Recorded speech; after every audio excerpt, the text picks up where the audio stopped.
Derrière la réalité quotidienne, il y a un monde fascinant dans lequel il apparaît que notre perception de l'univers est fausse. Le physicien Brian Greene nous emmène dans un voyage qui bouscule les lois de l'expérience humaine. Pourquoi ne voit-on jamais les événements se dérouler à l'envers? Selon les lois de la physique, c'est pourtant tout à fait possible. Cet autre monde transparaît quand on explore les phénomènes les plus extrêmes du cosmos. Des trous noirs, au Big Bang ou au cœur même de la matière. Je vais prendre la même chose que lui. Ici, il se pourrait que notre univers soit une réalité parallèle parmi d'autres, que le monde en 3 dimensions ne soit qu'un mirage, et que la distinction entre passé, présent et futur soit une illusion. Mais comment est-ce possible? Comment pouvons-nous nous tromper à ce point sur quelque chose de si familier? Si ça nous ennuie, évidemment. Aucun principe inscrit dans les lois de la nature ne dit que les physiciens théoriciens devraient être contents. C'est une perspective révolutionnaire qui ouvre les portes à une multitude de possibles. Nous allons nous rendre au royaume des particules minuscules, le monde quantique, où les lois semblent invraisemblables. On a l'impression que les choses n'aiment pas rester à un seul et même endroit. Pourtant, ces lois régissent l'univers. Les lois quantiques n'ont jamais été infirmées par l'expérience. Que révèlent-elles sur la nature de la réalité? Aujourd'hui, dans la magie du cosmos, faisons un saut quantique.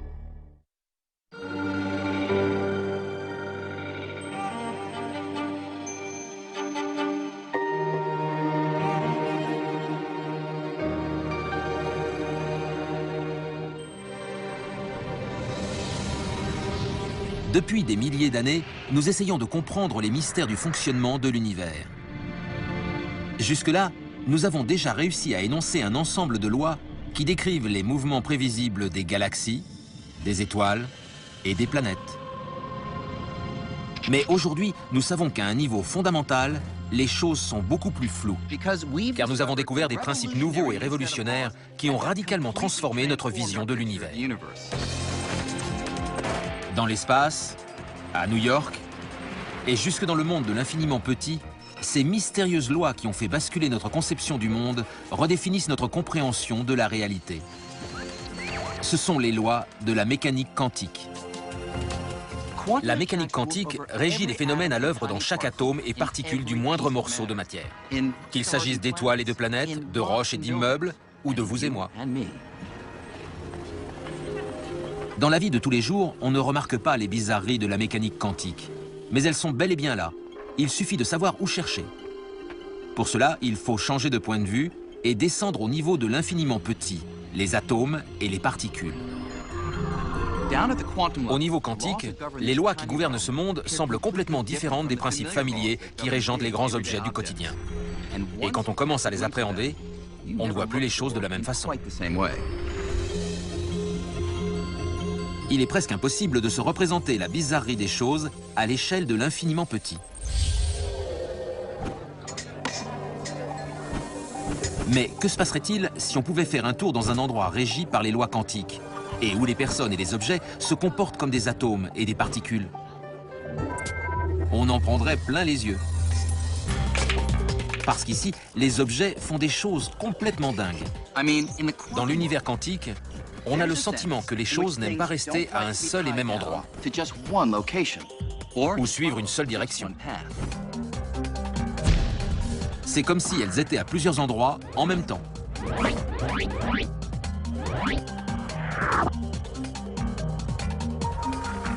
Ce que je fais ici a des répercussions immédiates ailleurs, même s'il n'y a personne. Et ce n'est pas le plus étrange. Si les gens se comportaient comme les particules à l'intérieur d'un atome, la plupart du temps, on ne saurait pas où ils se trouvent. En fait, ils pourraient être absolument n'importe où, jusqu'à ce qu'on les cherche. Bonjour, je vais prendre la même chose que lui. Mais alors, pourquoi croyons-nous à ces lois insolites? Eh bien parce que depuis plus de 75 ans, nous les utilisons pour prédire la façon dont les atomes et les particules se comportent. Et qu'au fil des expériences, les lois quantiques se sont toujours vérifiées.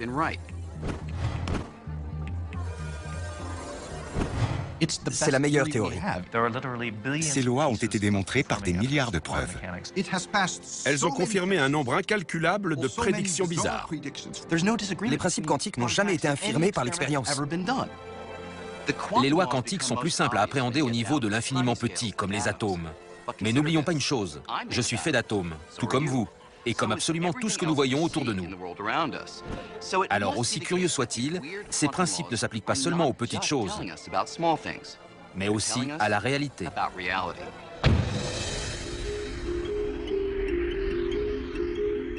Comment avons-nous découvert ces lois étranges qui semblent contredire une grande partie de ce que nous pensions savoir de l'univers? Il n'y a pas si longtemps, on croyait avoir à peu près tout compris. Les principes qui gouvernent l'orbite des planètes autour du Soleil, la trajectoire courbe d'une balle dans le ciel,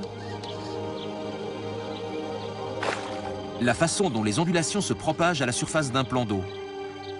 Ces lois ont été énoncées par des équations qui constituent la mécanique classique. Elles nous permettaient de prédire le comportement des choses avec certitude. Tout semblait parfaitement logique jusqu'au jour où, il y a environ un siècle, les scientifiques ont tenté d'expliquer certaines propriétés de la lumière. Par exemple, le type de lumière émise par des gaz chauffés dans une éprouvette en verre. En observant cette lumière à travers un prisme, les chercheurs ont été sidérés. À travers un prisme, on a constaté qu'elle formait des raies. Pas un spectre continu, comme celui qu'un coin de verre projette sur une table, mais des raies extrêmement nettes. Ce n'était pas un spectre qui se fondait comme celui d'un arc-en-ciel, mais des lignes bien délimitées de couleurs différentes. C'était un vrai mystère pour les chercheurs. Une explication a été avancée. Elle émanait d'un groupe de scientifiques aux idées novatrices qui, au début du XXe siècle, tentaient d'analyser la nature fondamentale du monde physique. L'un des plus intuitifs d'entre eux était Niels Bohr, un physicien danois qui adorait débattre en jouant au ping-pong. Bohr était convaincu que la réponse à ce mystère se trouvait au cœur de la matière, dans la structure de l'atome. Dans sa vision, les atomes ressemblent à de mini-systèmes solaires, avec des particules encore plus infimes, les électrons, tournant en orbite autour d'un noyau. Un peu comme les planètes orbitent autour du Soleil. Mais selon lui, à la différence du système solaire, les électrons ne peuvent pas se trouver sur n'importe quelle orbite, mais seulement sur des orbites bien spécifiques. C'était une idée qui allait à l'encontre des théories admises. Les électrons ne pouvaient être que sur des orbites déterminées, et uniquement celle-là. Bohr postule que lorsqu'on chauffe un atome, ces électrons deviennent excités et sautent d'une orbite fixe à une autre. À chaque saut vers une orbite de niveau d'énergie inférieur, de l'énergie est libérée sous la forme d'un rayonnement lumineux avec une longueur d'onde très précise. C'est pour cela que les atomes émettent une couleur spécifique, et c'est de là que vient l'expression saut quantique.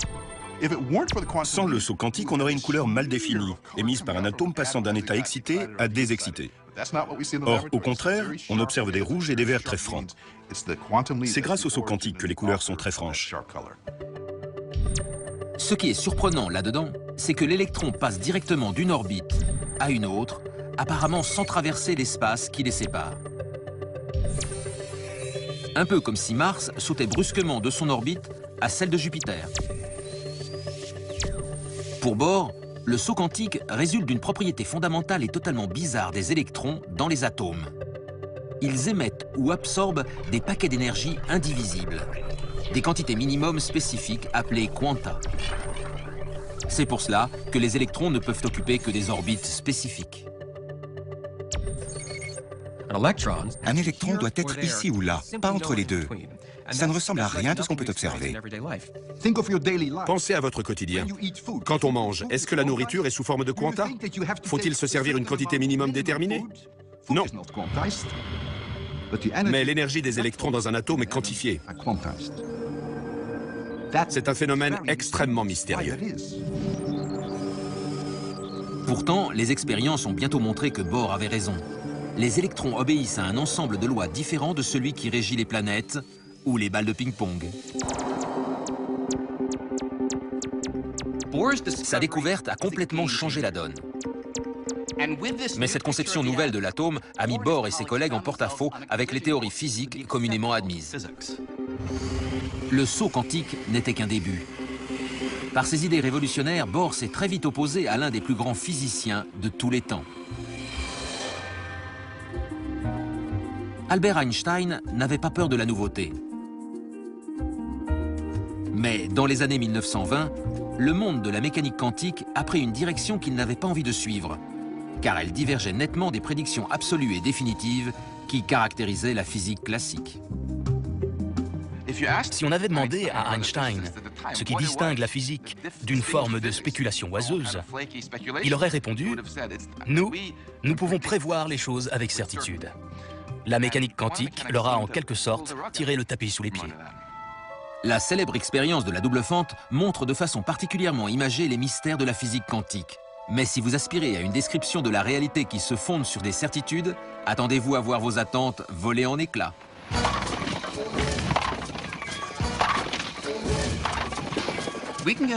On peut se faire une idée de cette expérience et de la façon dont elle a bouleversé notre vision de la réalité en réalisant une expérience similaire. Non pas au niveau des particules, mais avec des objets plus ordinaires, comme ceux qu'on trouve ici, dans un bowling. Mais avant, il va falloir que je réaménage un peu la piste.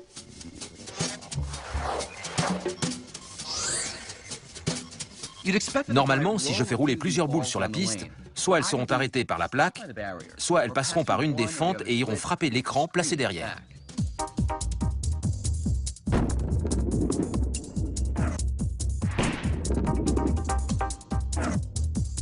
C'est exactement ce qui se produit. Les boules qui passent dans les fentes viennent déchirer l'écran pile dans l'axe de la fente gauche ou de la fente droite. L'expérience de la double fente ressemble à ça, sauf qu'au lieu de boules de bowling, on utilise des électrons qui sont des milliards de fois plus petits. On peut les représenter par ces boules plus petites. Voyons ce qui se passe quand j'en lance plusieurs. Quand les électrons passent dans les fentes, il se produit un phénomène complètement différent derrière la plaque. Au lieu de déchirer l'écran détecteur en seulement 2 points, les électrons sont disséminés sur toute la surface et dessinent des bandes verticales, y compris dans la zone comprise entre les 2 fentes. Alors qu'en toute logique, elles devraient être protégées des impacts. Comment expliquer cela? Pour les physiciens, même dans les années 1920, cela ne pouvait signifier qu'une seule chose. Il s'agit d'ondes. Comme les vagues, les ondes font un tas de choses que des boules de bowling ne peuvent pas faire. Elles peuvent se scinder et se combiner. Si j'envoie une vague à travers la double fente, elle se scinde d'abord en 2. Puis les 2 vagues résultantes se rencontrent. Les crêtes et les creux de chacune d'elles se combinent. 2 crêtes qui se rencontrent forment une crête plus grande. 2 creux qui se rencontrent, un creux plus grand. Et quand une crête et un creux se rencontrent, ils s'annulent. Si on traduit la hauteur du niveau d'eau par des points plus ou moins brillants sur l'écran, les crêtes et les creux créent une succession de bandes. C'est ce qu'on appelle une figure d'interférence. Mais les électrons sont des particules. Alors comment peuvent-ils dessiner cette figure? Comment un seul électron peut-il produire le même schéma qu'une onde? Une particule est une particule. Une onde est une onde. Comment une particule peut-elle être une onde? Ou alors, on abandonne l'idée que c'est une particule. Ah, ce truc que je prenais pour une particule est une onde. Une vague n'est pas une particule. L'océan est fait de particules, mais ces vagues n'en sont pas. Les cailloux ne sont pas des vagues, ce sont des cailloux. Un caillou est un type de particule, une vague est un type d'onde. Et voilà qu'on vient vous expliquer qu'un caillou, c'est la même chose qu'une vague. Quoi? Dans les années 1920, la première fois que cette expérience a été réalisée, les scientifiques ont eu du mal à comprendre le comportement des électrons. Certains se demandaient si un électron en mouvement pouvait s'étaler à la façon d'une onde. Le physicien Erwin Schrödinger a formulé une équation qui semblait décrire le phénomène. Schrödinger a considéré que cette onde était la description d'un électron étalé. Un électron qui, pour une raison X, est devenu diffus, qui n'est plus un point, mais une tache. Ça a donné lieu à de nombreux débats. Finalement, c'est un physicien du nom de Max Born qui a proposé une explication totalement inédite. Born a dit que l'onde n'était pas un électron étalé, ni quoi que ce soit d'autre de connu de la science. Pour lui, il s'agissait d'une chose très curieuse, une onde de probabilité. C'est l'amplitude d'une onde à une position donnée qui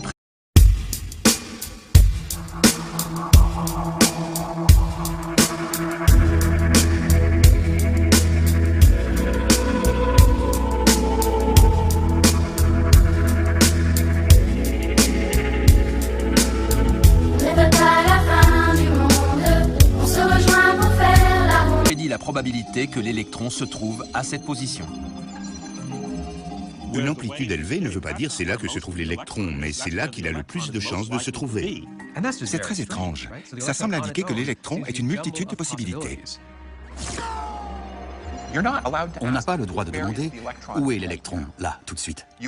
Mais on a le droit de demander, si je cherche l'électron dans cette portion de l'espace, quelle est la probabilité que je le trouve là? C'est un vrai casse-tête. Aussi étrange soit-elle, cette nouvelle manière de décrire le mouvement de particules comme les électrons est parfaitement juste. Quand je lance un seul électron, je ne peux jamais prédire où il va atterrir.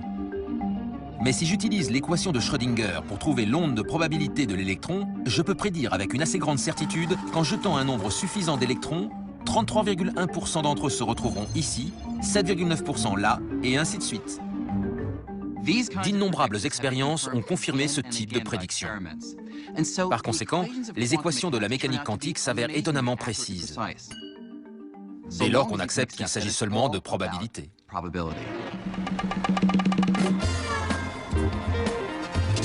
Si pour vous, le mot « probabilité » équivaut à « devinette », les casinos de Las Vegas vous démontreront que vous avez tort. Tentez votre chance à n'importe quel jeu de hasard et vous constaterez le pouvoir des probabilités. Disons que je mise 20 $ sur le 29 à la roulette. Le casino ignore totalement si je vais gagner cette fois-ci, ou la prochaine, ou la suivante. 1. Mais il sait que la probabilité que je gagne à ce jeu est de 1 sur 38. 21.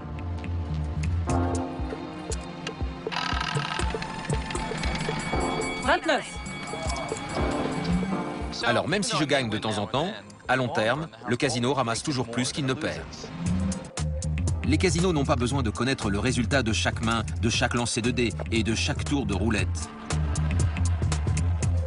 Les casinos savent que sur des milliers de résultats, ils seront gagnants et peuvent prédire avec une précision remarquable combien de fois ils le seront. D'après les lois de la mécanique quantique, le monde tout entier est un jeu de hasard.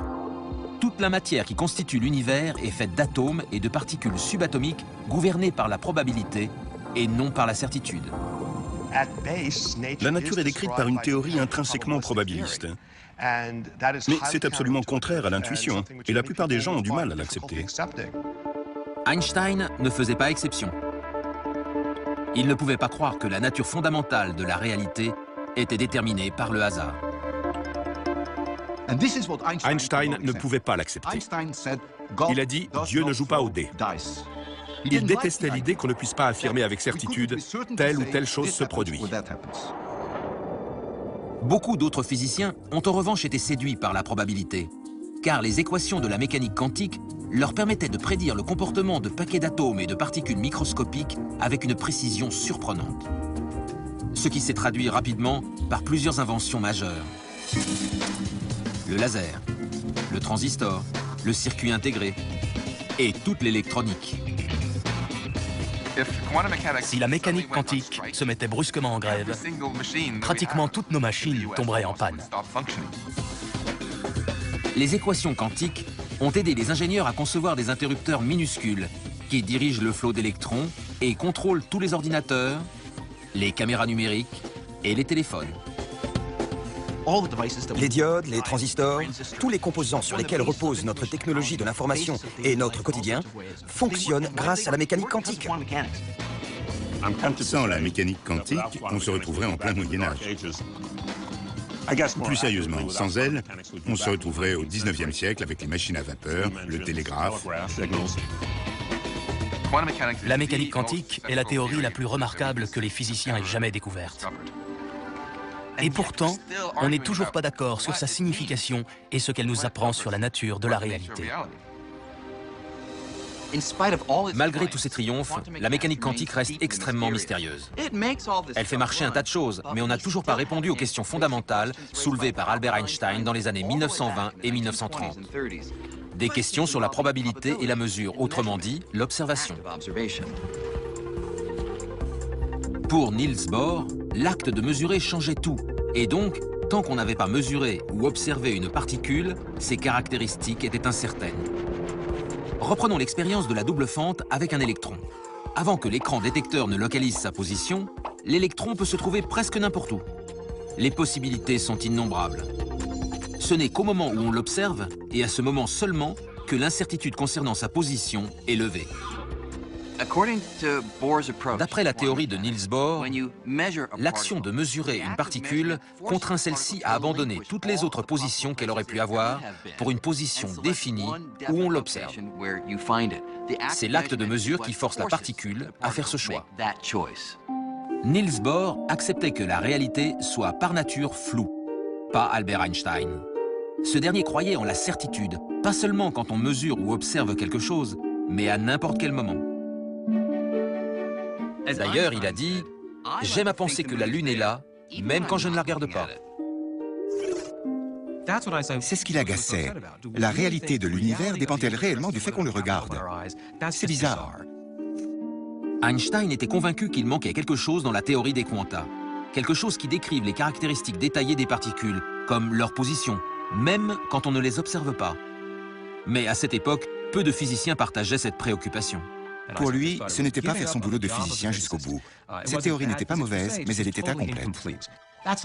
C'était le refrain d'Einstein. La mécanique quantique n'est pas incorrecte, mais en l'état, elle n'est pas complète. Elle n'englobe pas tout ce qu'on peut prédire avec certitude. Niels Bohr ne voulait pas en démordre. Et quand Einstein décrétait « Dieu ne joue pas au dé », il lui rétorquait « Cessez de dire à Dieu ce qu'il doit faire ». Puis, en 1935, Einstein a cru avoir trouvé le talon d'Achille de la mécanique quantique. Un phénomène si contraire à toute intuition logique de l'univers que cela pourrait, d'après lui, enfin prouver que cette théorie était incomplète. Ce talon d'Achille s'appelait l'intrication quantique. La prédiction la plus bizarre, la plus absurde, la plus folle et la plus ridicule de la mécanique quantique, c'est l'intrication. L'intrication est une prédiction théorique issue des équations de la mécanique quantique. Deux particules peuvent devenir intriquées si elles sont proches et que leurs propriétés deviennent corrélées. Et bizarrement, la mécanique quantique dit que même si on sépare ces particules, qu'on les envoie chacune dans une direction opposée, elles resteront inextricablement liées. Pour comprendre à quel point cette idée est farfelue, nous allons étudier une des caractéristiques des électrons, le spin.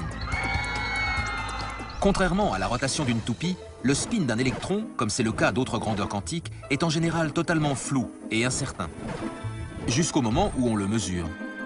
Et à ce moment-là, on constate que l'électron tourne soit dans le sens des aiguilles d'une montre, soit dans le sens contraire. C'est un peu comme cette roue. Quand elle s'arrête, le curseur va se trouver au hasard sur le rouge ou sur le bleu.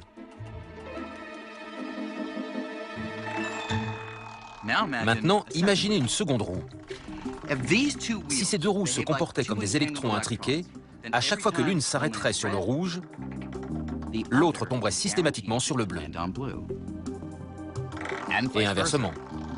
Étant donné que les roues ne sont pas reliées, c'est déjà bizarre. Mais la théorie défendue par Niels Bohr et ses collègues va encore plus loin. Elle prédit que si l'une des deux roues est très éloignée, même si elle est sur la Lune, sans qu'elle soit reliée par un fil ou un transmetteur, eh bien, même dans ces conditions, si le curseur de l'une est sur le rouge, celui de l'autre sera à coup sûr sur le bleu. Autrement dit, si on mesure une particule ici, non seulement on affecte cette particule, mais on affecte aussi celle avec laquelle elle est intriquée, quel que soit leur éloignement. Pour Einstein, cette idée d'une connexion longue distance entre des roues ou des particules était si ridicule qu'il a parlé d'action fantôme. Action fantôme à distance. Quand on mesure l'action d'une des particules à un endroit, il semble que l'autre le sache comme par magie, même si elle est très loin. Ce qui est étonnant, c'est qu'en mesurant une particule, on affecte l'état de l'autre, on la modifie. Il n'y a pas de poulie, pas de fil téléphonique, rien qui les relie. Alors comment ce que je fais ici a-t-il un impact sur ce qui se passe là-bas? Il est impossible qu'elles communiquent entre elles. C'est franchement bizarre. Et c'est un phénomène sur lequel Einstein s'est interrogé en 1935. Einstein refusait le concept d'intrication. Il s'est donc convaincu que c'était les calculs qui étaient bizarres, pas la réalité. Il a admis que les particules intriquées existaient. Mais pour lui, il y avait une explication plus simple à ce phénomène, et qui n'avait rien à voir avec une mystérieuse connexion longue distance. Il affirmait même que les particules intriquées étaient comme une paire de gants. Imaginez qu'on sépare les deux gants et qu'on les place chacun dans une mallette. Puis, on me fait livrer l'une des deux,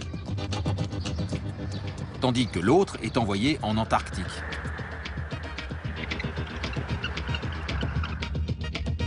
Merci. Avant d'ouvrir ma mallette, je sais que j'ai soit le gant gauche, soit le gant droit.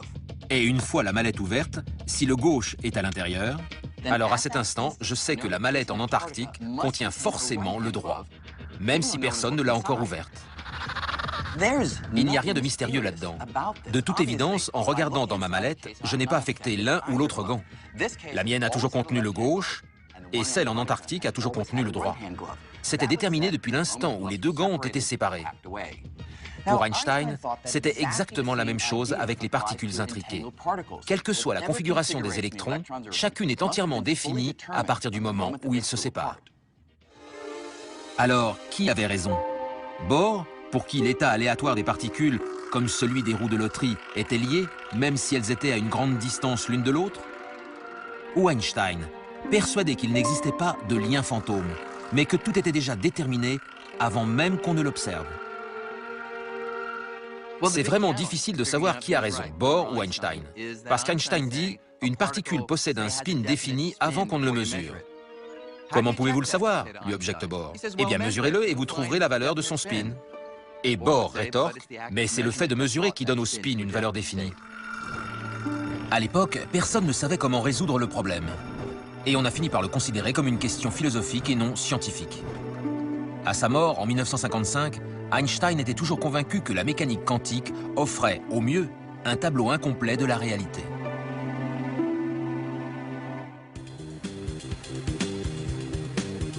En 1967, à l'université de Columbia, c'est une figure plutôt inattendue qui prend le relais de la croisade que menait Einstein.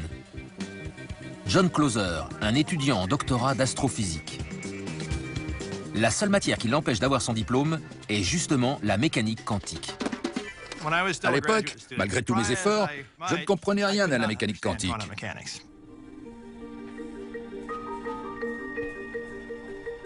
John Clauser se demande si Einstein n'était pas dans le vrai lorsqu'il tombe sur un élément décisif. Une publication peu connue d'un physicien irlandais obscur du nom de John Bell.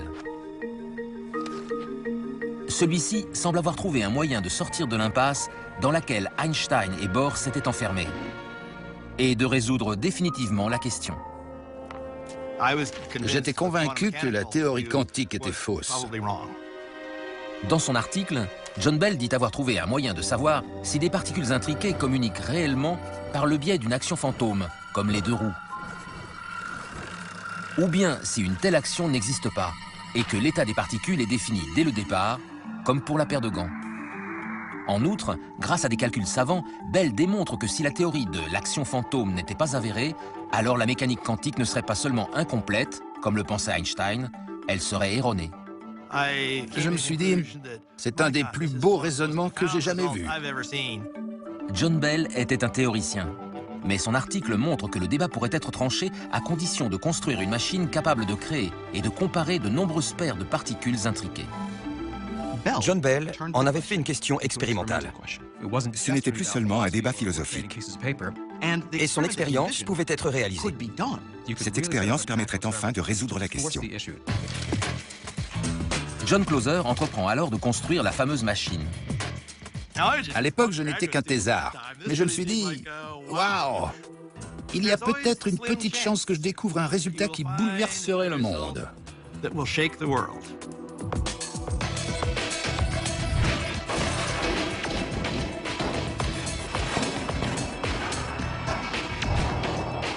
La machine qu'il met au point peut mesurer des milliers de paires de particules intriquées et les comparer dans de nombreuses directions.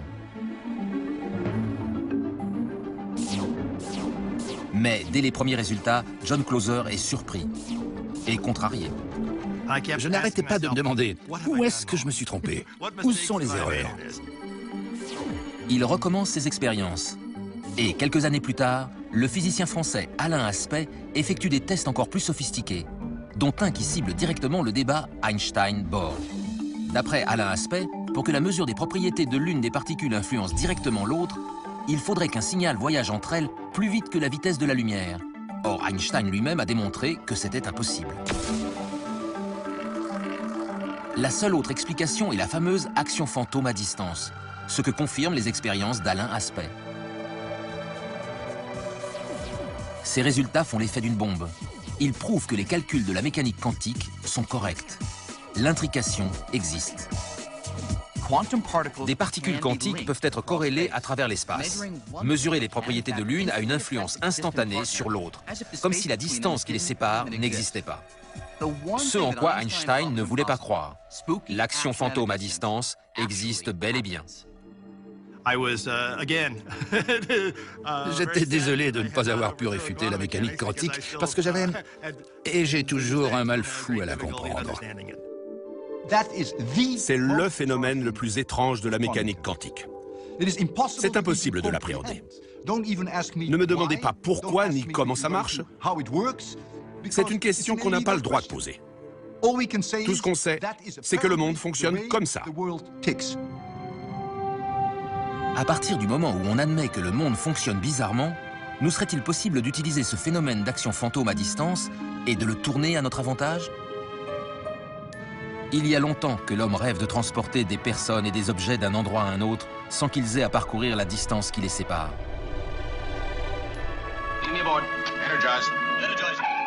Depuis Star Trek, la téléportation est apparue comme un mode de transport très pratique. Mais ce qui nous semblait jusque-là de la pure science-fiction, serait-il possible grâce à l'intrication? Des scientifiques effectuent des tests ici, sur les îles Canaries, au large des côtes africaines. On fait des expériences aux Canaries parce qu'il y a 2 observatoires ici. Et en plus, le cadre est sympa. Anton Zeilinger est encore loin de pouvoir téléporter qui que ce soit.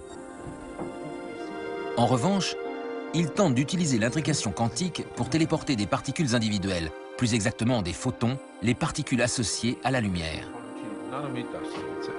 Il commence par créer une paire de photons intriqués dans un laboratoire sur l'île de La Palma. L'un des photons reste à La Palma, tandis que l'autre est envoyé par un laser sur l'île de Tenerife à 143 km de là. Ensuite, Anton Zeilinger fait intervenir un 3e photon, celui qu'il compte téléporter, et le fait interagir avec le photon intriqué resté à La Palma. Son équipe étudie cette interaction et compare l'état quantique de chacune des 2 particules. C'est là que ça devient intéressant. Grâce au phénomène d'action fantôme à distance, les scientifiques peuvent utiliser le résultat de la comparaison pour transformer le photon intriqué qui est sur Tenerife en une copie identique du 3e photon. Au final, c'est comme si ce dernier avait été téléporté à travers l'océan sans franchir l'espace qui sépare les 2 îles. En quelque sorte, on extrait l'information contenue dans l'original et on fabrique un nouvel original là-bas.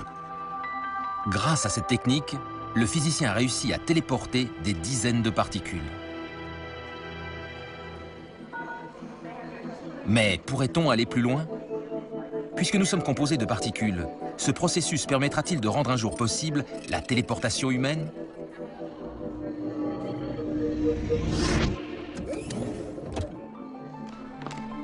Bonjour, bienvenue à New York. Imaginons que je veuille aller à Paris pour y déjeuner. En théorie, l'intrication pourrait un jour me le permettre. Voilà ce qu'il me faut. Une chambre à particules ici, à New York, intriquée avec une autre chambre à particules à Paris. Par ici, Monsieur Green. Je monte dans un silo qui fonctionne comme un scanner ou un fax. Pendant que la machine scanne les particules dont je suis composé, bien plus nombreuses que les étoiles dans l'univers observable, elle scanne simultanément les particules dans l'autre chambre et établit une liste comparative de l'état quantique des 2 ensembles de particules. C'est là qu'intervient le phénomène de l'intrication. Par le biais de l'action fantôme à distance, cette liste répertorie le lien entre l'état original de mes particules et l'état de celles qui se trouvent à Paris. Ensuite, L'opératrice envoie cette liste à Paris, où son collègue reconstruit l'état quantique rigoureux de chacune de mes particules grâce aux informations fournies, et matérialise un nouveau moi. En réalité, les particules n'ont pas voyagé de New York à Paris. C'est le phénomène d'intrication qui permet d'extraire mon état quantique à New York et de le reconstituer intégralement à Paris.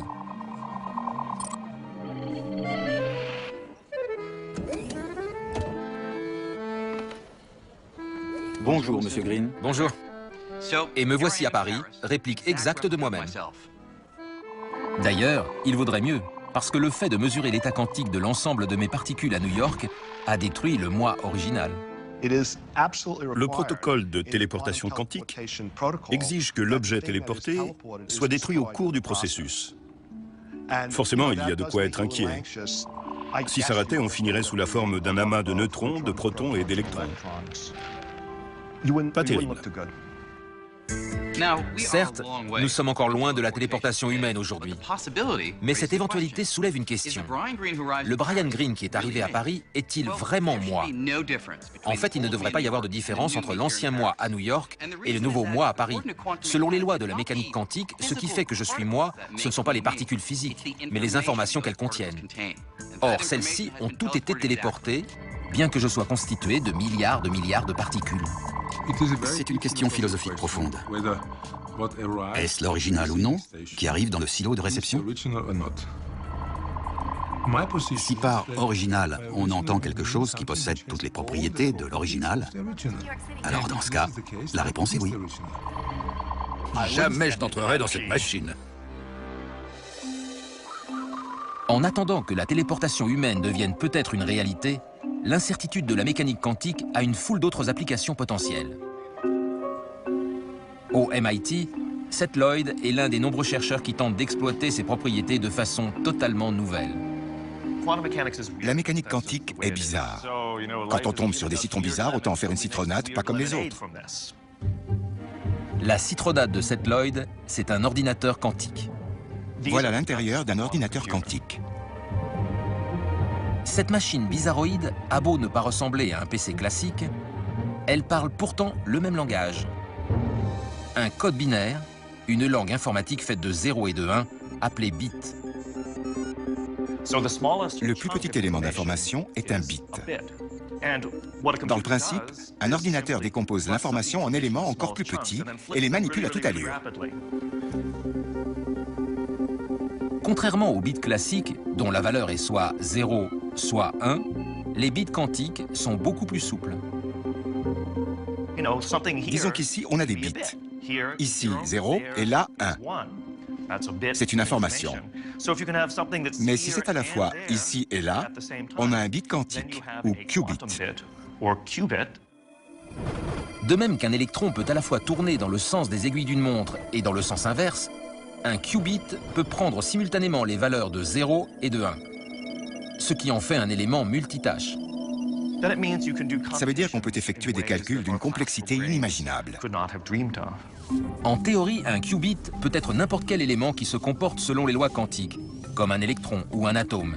Ici, il s'agit de minuscules circuits supraconducteurs conçus grâce à la nanotechnologie et capables de fonctionner simultanément dans deux directions.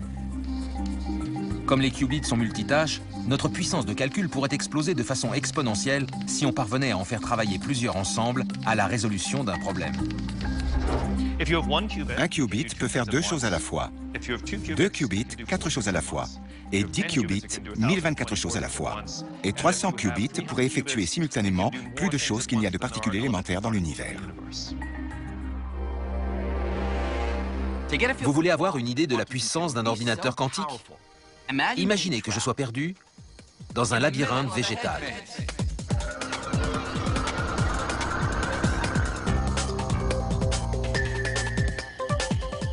J'aimerais trouver la sortie le plus vite possible. Mais les possibilités sont innombrables et je suis obligé de les essayer une par une. Cela veut dire que je vais me retrouver dans des impasses, finir dans des cul-de-sac et tourner là où il ne fallait pas avant d'avoir un coup de bol et de trouver la sortie. En gros, c'est comme ça que nos ordinateurs résolvent les problèmes. Même s'ils travaillent très vite, ils ne font qu'une seule chose à la fois. Tout comme j'essaie les chemins les uns après les autres dans le labyrinthe. Mais si je pouvais tester toutes les possibilités simultanément, ce serait différent. C'est un peu comme ça que fonctionne un ordinateur quantique. Puisque les particules peuvent être à de nombreux endroits simultanément, la machine pourrait vérifier en même temps un nombre considérable de chemins ou de solutions et trouver la bonne en un clin d'œil. Bon, dans un labyrinthe, il y a un nombre limité de chemins à explorer, et même un ordinateur classique trouverait la sortie rapidement. Mais imaginez un problème qui comporte des millions ou des milliards de variables, comme prévoir la météo à long terme. On pourrait anticiper les catastrophes naturelles comme les séismes et les ouragans. Résoudre ce genre de problème aujourd'hui serait impossible, car il faudrait pour ça des machines d'une taille colossale. Mais un ordinateur quantique pourrait faire le travail avec seulement quelques centaines d'atomes, et le cerveau de cet ordinateur serait plus petit qu'un grain de sable. Nous savons de mieux en mieux exploiter la puissance du monde quantique. Qui sait jusqu'où cela nous emmènera? Mais il ne faut pas oublier qu'au cœur de cette théorie, qui nous a tellement apporté, une question fondamentale reste sans réponse. Qu'advient-il de toutes les bizarreries qu'on observe au niveau quantique, à l'échelle des atomes et des particules? Comment se fait-il que dans le monde quantique, les choses flottent dans un état d'incertitude, en partie ici et en partie là? Alors que vous et moi, qui sommes faits d'atomes et de particules, semblons figés à jamais dans un état bien défini. Nous sommes toujours soit ici, soit là. Niels Bohr n'a jamais réellement expliqué pourquoi l'incertitude du monde quantique paraissait disparaître à mesure que les choses augmentaient en taille. Aussi puissante et précise que soit avérée la mécanique quantique, les scientifiques n'ont toujours pas résolu ce mystère. Certains sont convaincus qu'il manque des détails dans les équations quantiques. Même si les possibilités sont immenses dans le monde de l'infiniment petit, ce sont ces détails manquants qui recalculent les chiffres à mesure qu'on passe du niveau des atomes au niveau des objets. Et donc, il devient clair que toutes ces possibilités, sauf une, disparaissent. Ce qui donne un seul résultat défini. D'autres physiciens pensent que toutes les possibilités qui existent dans le monde quantique ne disparaissent jamais, mais que chaque possibilité trouve son aboutissement. Mais la plupart aboutissent dans des univers parallèles aux nôtres. C'est une idée qui donne le vertige, mais il se pourrait que la réalité dépasse le cadre de l'univers que nous voyons et qu'elle se ramifie constamment en créant des mondes nouveaux où chaque possibilité se matérialise. La mécanique quantique est un territoire encore vierge et nul ne peut prédire où son exploration nous entraînera. Le simple fait que notre réalité soit plus étendue, plus étrange et plus mystérieuse qu'on le croyait est magnifique et impressionnant. Le plus beau dans la science, c'est qu'elle nous permet d'apprendre des choses qui dépassent nos rêves les plus fous. La mécanique quantique en est l'illustration parfaite. Le jour où l'on découvre la mécanique quantique, on n'est plus jamais le même. Aussi étrange la mécanique quantique soit-elle, il est clair maintenant qu'il n'y a pas de frontière entre les mondes de l'infiniment petit et de l'infiniment grand. Ces lois s'appliquent partout. La seule différence est que ces caractéristiques les plus bizarres sautent plus aux yeux quand les objets sont petits. La découverte de la mécanique quantique a révélé une réalité, notre réalité, qui est à la fois surprenante et fascinante, et qui nous permet de comprendre un peu mieux la magie du cosmos.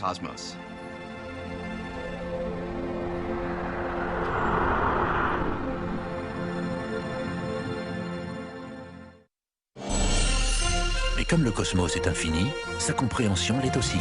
4e leçon de physique jeudi prochain. Et maintenant, vous allez changer d'univers. Dans un instant, les confessions d'Alma, une enfant de la violence au Guatemala.